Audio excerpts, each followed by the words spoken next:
Welcome to the Learn English 365 podcast. Today we're diving into the world of technology and creativity. I'm joined by David, a computer engineer who has spent years developing software, building teams, and exploring the digital world. David, thanks for being here. Thanks for having me, Michael. It's a pleasure. I've actually listened to a few episodes of Learn English 365 before, so it's exciting to be on this side of the microphone today. That's great to hear. So let's start from the beginning. When you were a kid, did you always dream of working with computers? Honestly, no. When I was a child, computers weren't as common as they are now. The first time I saw one was in elementary school. It was this huge, noisy machine with a green and black screen that looked like something out of a science fiction movie. But I was instantly fascinated. I remember thinking, how does this box know what to do when I press a key? That curiosity never left me. So it started with curiosity rather than a clear plan. Exactly. I wasn't dreaming of being a programmer back then. I was just obsessed with how things worked. Toys, radios, video games. I used to open up my toy cars just to see the wires inside. My parents weren't too happy about that. Yeah, I can imagine your mom finding broken toys everywhere. Exactly. But to me, they weren't broken. They were projects. I was trying to understand how things fit together. Later, when we finally got a computer at home, I spent hours playing simple games and then asking myself, how is this game even made? That was the moment something clicked. Do you remember the first time you actually wrote code? Oh, yes. It was in high school. We had a teacher who taught basic programming in Pascal. Most students found it boring, but I was fascinated by the idea that you could give instructions to a machine and make it do exactly what you imagined. It felt like magic. That's so true. For many people, code looks like a foreign language, but for you, it was like a tool for creativity. Absolutely. I saw it as a way to create something from nothing. When I realized that I could build a game or a small program just by typing lines of text, it changed how I saw computers. It wasn't about the machine anymore. It was about what I could make it do. That's a really inspiring way to see it. So, your childhood curiosity naturally grew into a career. Yeah, I think curiosity is the root of all engineering. You start with, why does this happen? Or, can I make this better? And suddenly you've built something new. I still feel that same excitement today when I solve a problem or make an idea come alive in code. You mentioned earlier that your curiosity was the starting point, but I'm wondering, how did your family react when you decided to study computer engineering? They were a bit confused at first. My parents didn't really understand what computer engineering meant. My dad thought it had something to do with fixing broken printers. My mom worried I'd spend all day staring at a screen and forget to eat. Classic. Parents always think their kids are either overworking or doing something mysterious. Exactly. It wasn't that they didn't support me, it's just that the field was new to them. But when they saw how passionate I was, they started to believe in it too. I still remember my father saying, if this makes you happy, then do it with your whole heart. That sentence stayed with me for years. That's beautiful. Did you have anyone else who encouraged you early on? Maybe a teacher, a mentor, or a friend? Yes, actually. My high school math teacher, Mr. Green, he noticed how much I enjoyed solving logical problems. One day after class, he said, you should try programming competitions. You'd love them. I did, and that was a turning point. I realized problem solving wasn't just an exercise. It was something I could turn into a career. So that one teacher planted the seed. Exactly. Sometimes a single comment can change your whole perspective. And that's why I always say, encouragement at the right moment can shape someone's future. I totally agree. In my case, it was a literature teacher who told me, you have a good voice and a curious mind. You should talk for a living. I didn't take it seriously back then, but here I am hosting a podcast. That's amazing. It shows how words can really stay with you. Absolutely. And I think that's something many listeners can relate to, having someone who saw potential in them before they saw it themselves. Right. And even though my parents didn't understand what I was doing technically, their emotional support made all the difference. Whenever I got frustrated with my assignments, my mom would just bring me tea and say, take a break, then keep going. That simple gesture meant the world. That's the kind of support that fuels persistence. You didn't need them to debug your code. You just needed them to believe in you. Exactly. And that belief gave me confidence. You know, at that age, you doubt yourself a lot. You think, am I smart enough for this? Or what if I fail? But when someone says, you can do this, it changes everything. That's powerful. So, looking back, do you think that combination of curiosity, encouragement, and family support shaped who you are today as an engineer? Definitely. Without those things, I might have given up early. Curiosity made me start, encouragement made me continue, and family support made me believe I could succeed. I love that. It's a reminder that success isn't just about talent, it's also about the people who believe in you. Exactly.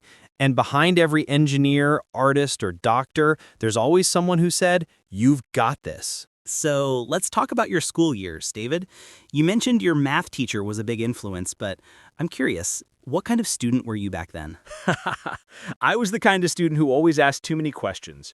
I wasn't the top of the class, but I was definitely curious about everything. My teachers used to say, David, you don't just want the answer, you want to know why the answer exists. That's a very engineer-like mindset, even back then. True. I was that kid who took apart calculators and spent hours trying to fix the school printer when it jammed. I remember once I tried to upgrade our classroom computer. I had no idea what I was doing, and I ended up deleting the entire system. The teacher wasn't happy, but later he said, at least you tried to learn. That's the spirit. Fail, learn, try again. It sounds like you had a good sense of curiosity and courage. Exactly. I think school was where I learned how to fail and keep going. I joined a small computer club, and we used to build simple programs, text-based games mostly. But those moments of creating something new were unforgettable. What was the first program you ever wrote that actually worked? Oh, I'll never forget that. It was a guessing game written in Pascal.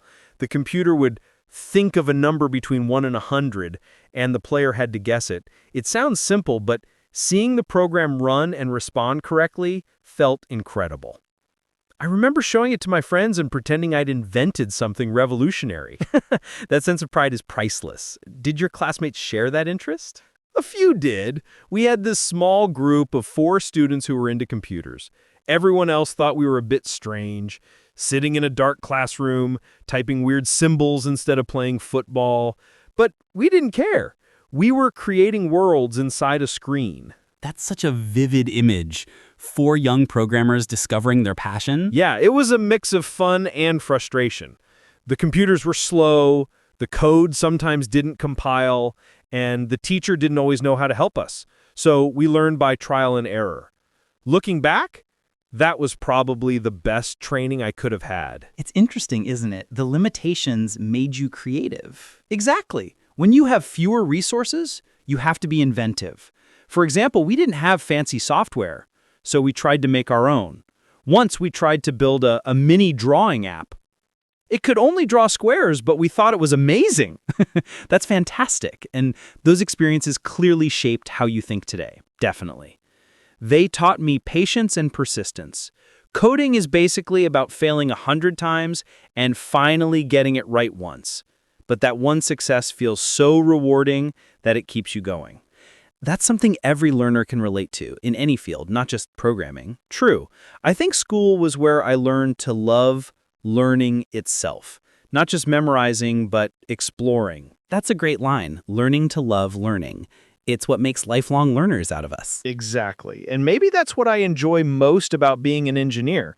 Every day feels like school, just with more complex toys. That's a perfect way to put it. Let's move on to one of my favorite parts of every story, the first real step into professional life. How did that happen for you, David? Oh, that's a story full of mistakes and excitement. After finishing university, I was both confident and terrified. I had the degree, but no real idea how the professional world worked. My first job interview was at a small software company that developed web applications. I remember wearing a suit that was way too formal for a tech office. I can imagine everyone else in jeans and you show up looking like a banker. Exactly. The HR manager even said, you know, you don't need a tie here. I laughed nervously and said, I didn't want my code to be the only thing that looked professional today. Somehow, they liked that answer. I got the job. That's a great start. What was your role? Junior developer. Basically, I was the guy fixing small bugs and doing whatever no one else wanted to do.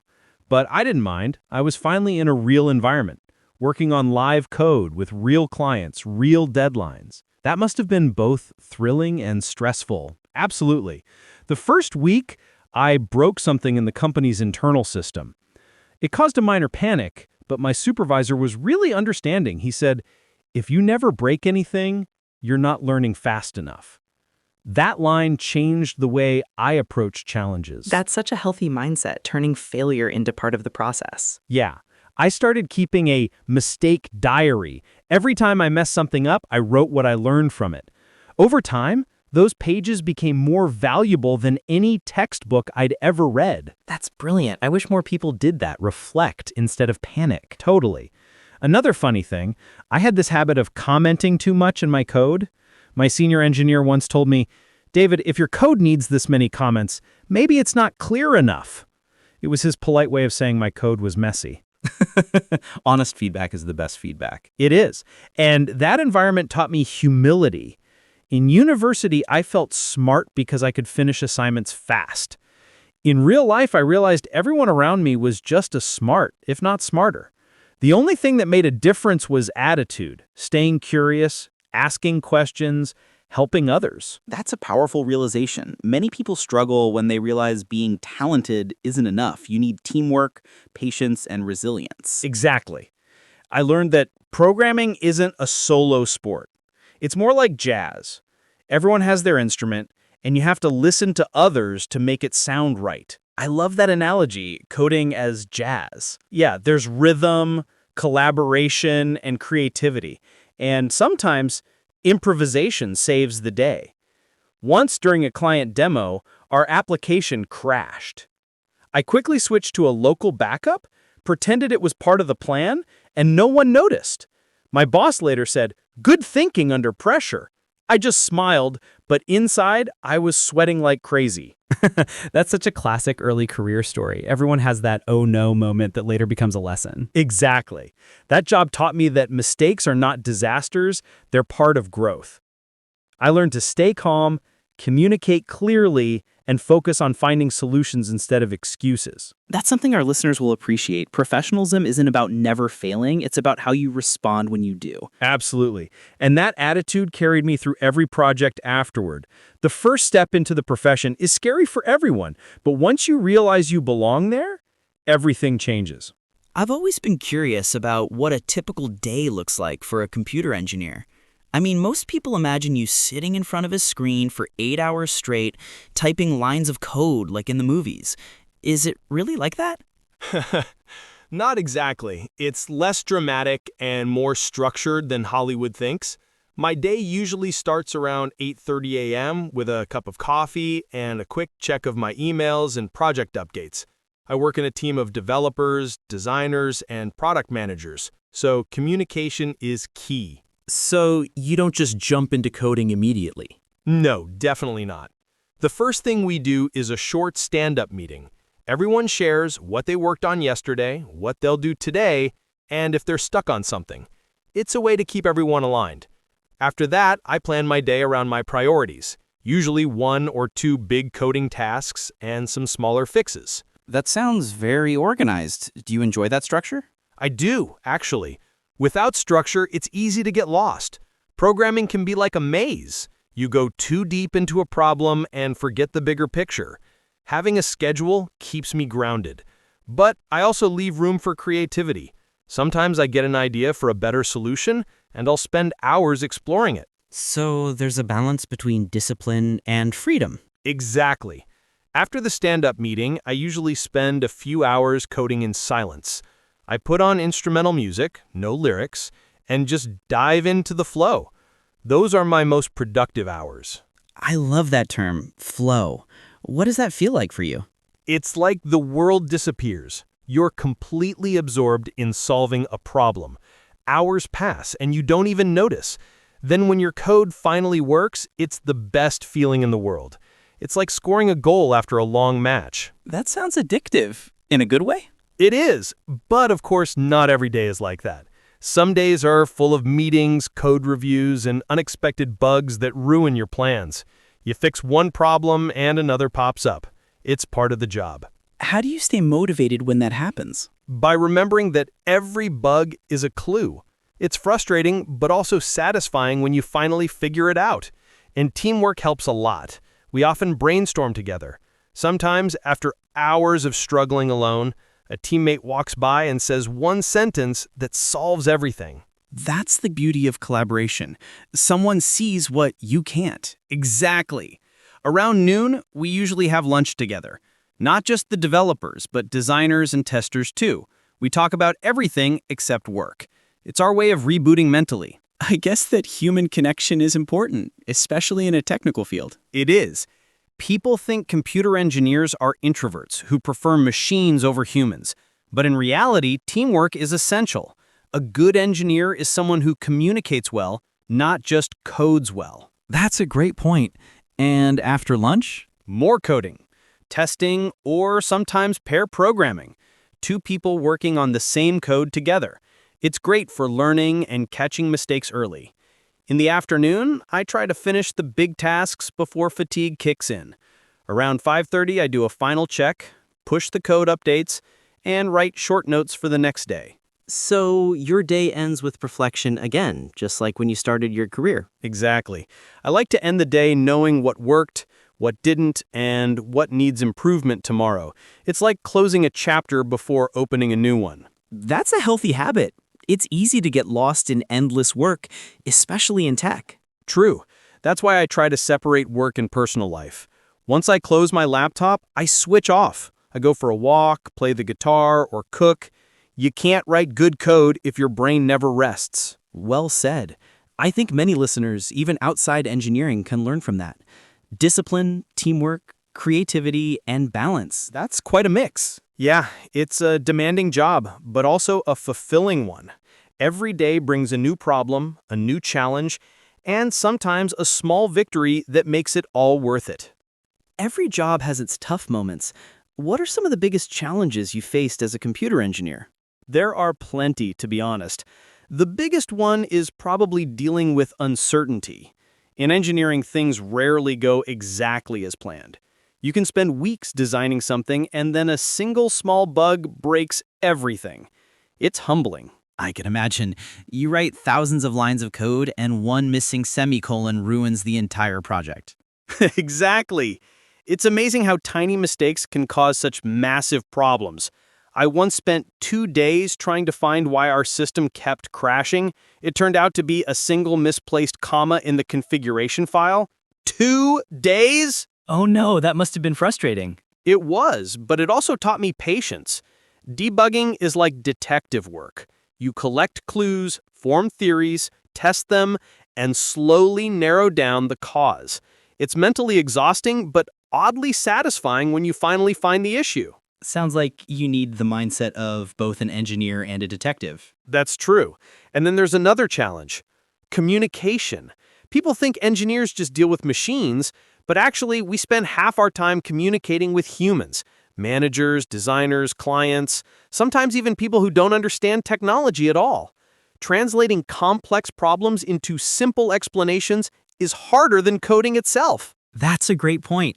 The ability to explain your ideas clearly is as valuable as the technical skill itself. Definitely. I remember one client who thought the cloud was literally in the sky. He said, "So our data is flying somewhere above us?" I didn't know whether to laugh or explain politely. That's priceless. What did you say? I told him, "Well, technically yes, it's above us, but not in the way you think." We both laughed and it broke the ice. It reminded me that humor can make even technical conversations human. That's a great way to handle it. Humor definitely helps in stressful situations. Absolutely. Sometimes laughter is the best debugging tool. I've worked in teams where the pressure was so high that a small joke could change the entire mood. Once, during a late-night deployment, everything went wrong. The servers froze, our backup plan failed, and everyone was panicking. Suddenly, one of my teammates said, "Maybe the system just needs coffee like us." Everyone laughed, and that moment of relief helped us focus again. That's so true. Stress can make people freeze, and humor brings everyone back to life. Exactly.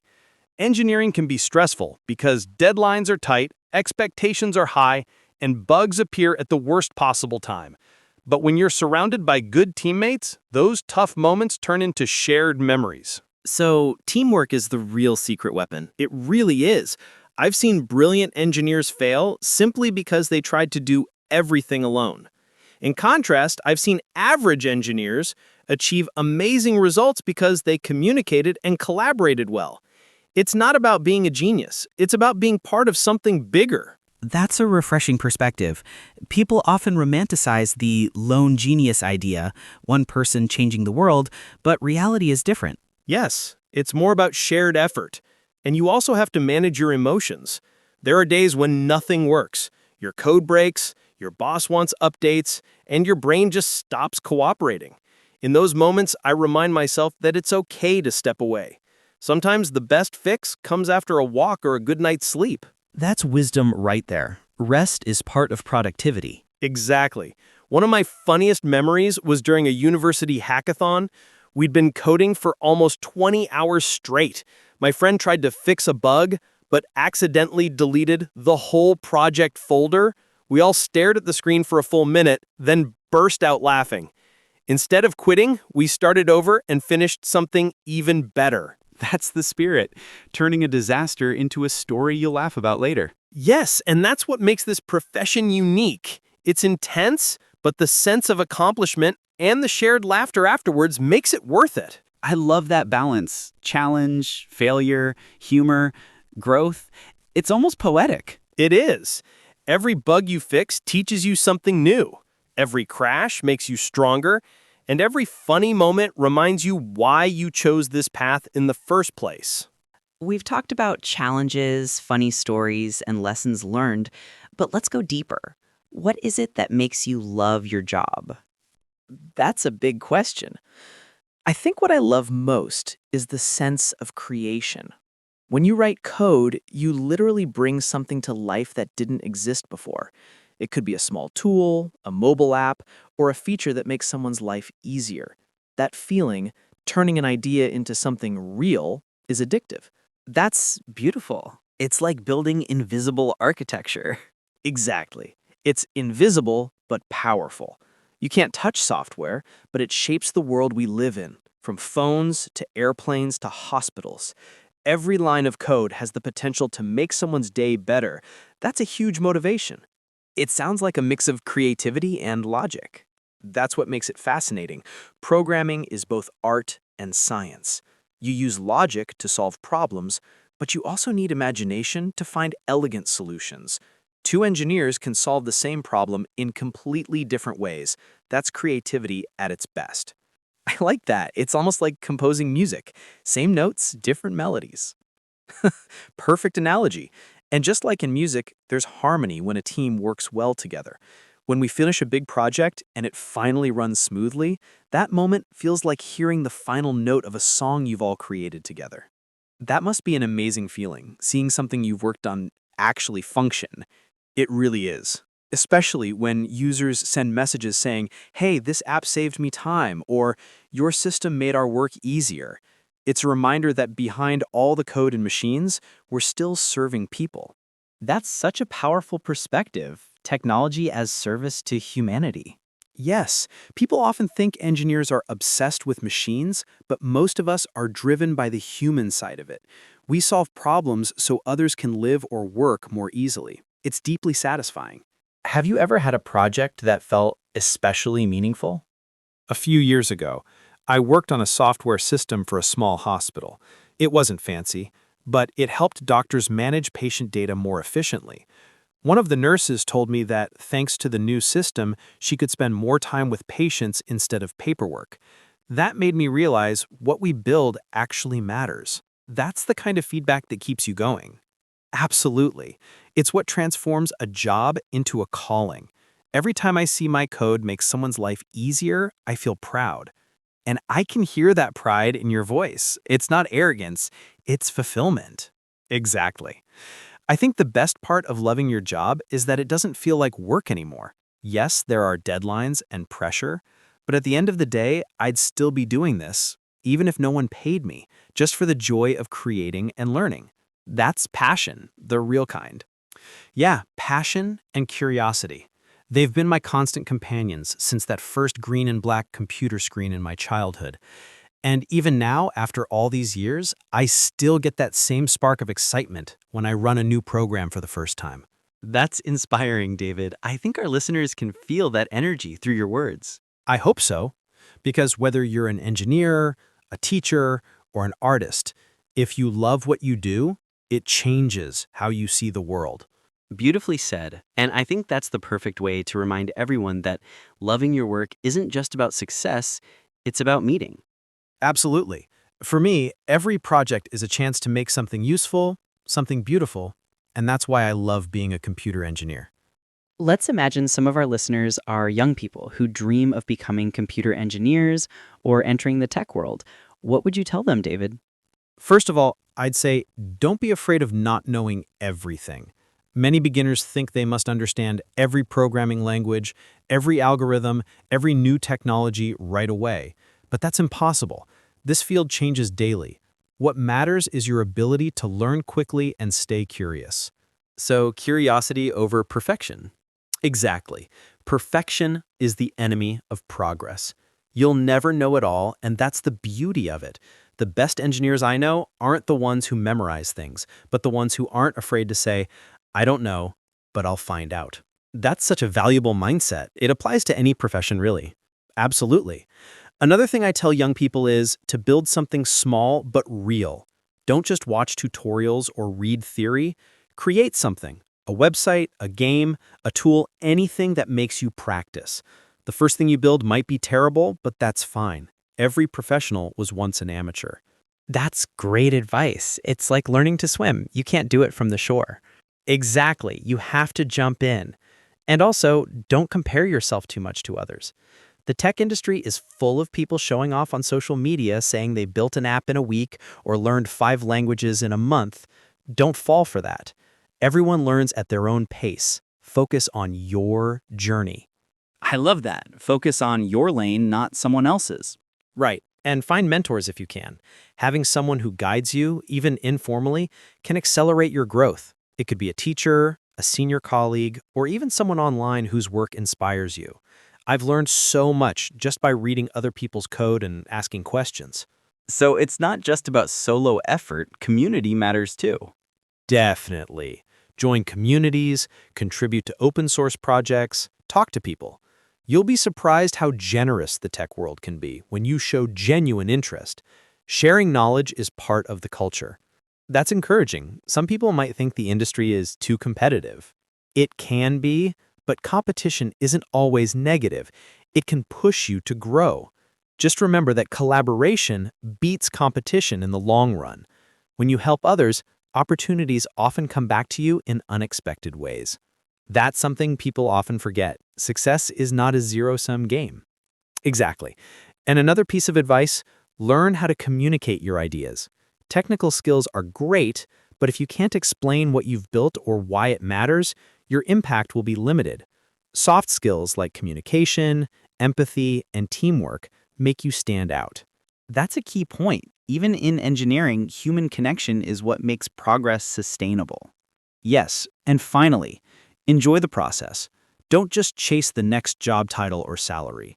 Enjoy solving problems, learning new things, and making mistakes, because one day you'll look back and realize the journey itself was the best part. That's beautiful advice, David. You're basically saying success is not a destination, it's a way of thinking.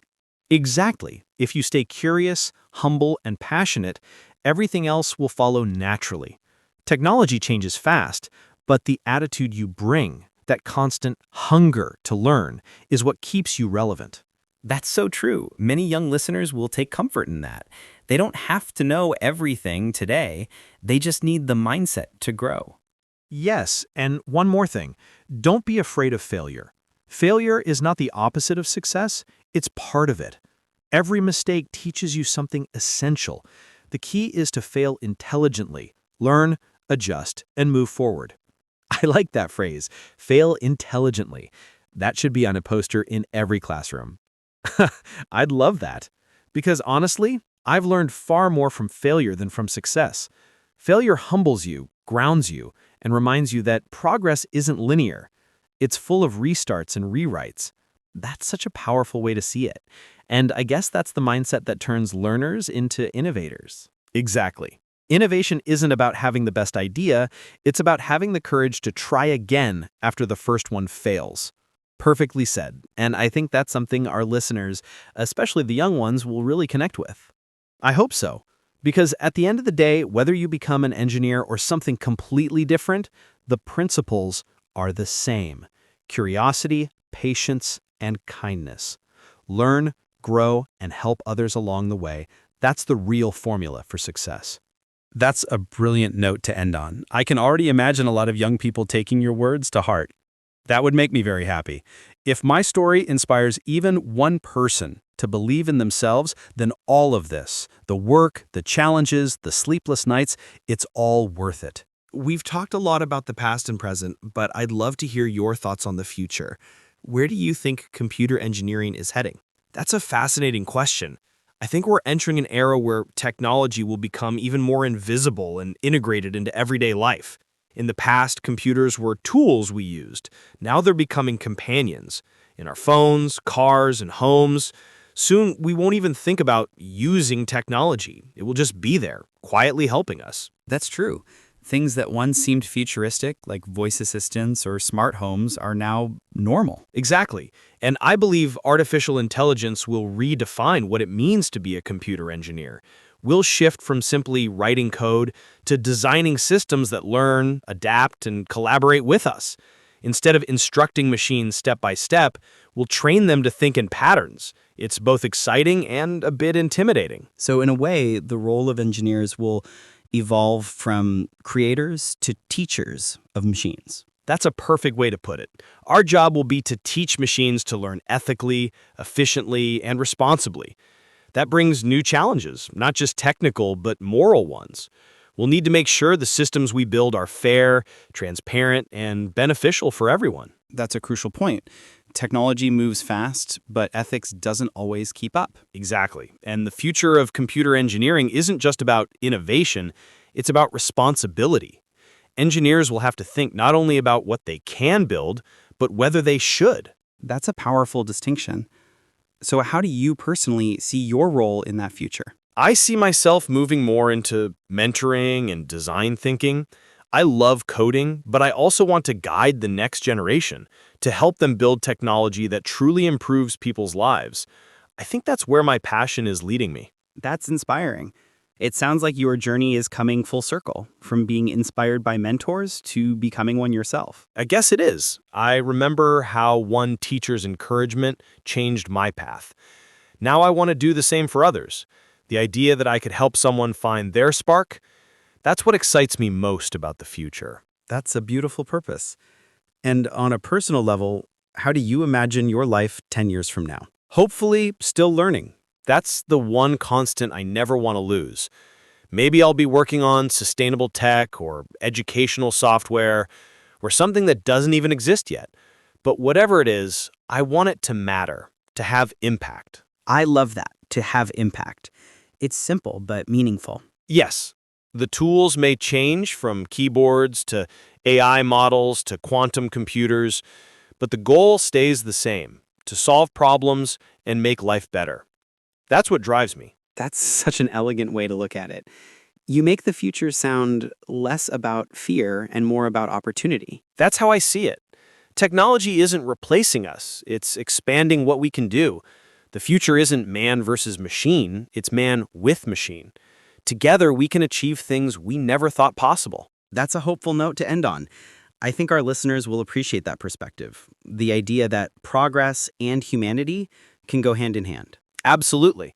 The future will belong to those who combine technical skill with human values.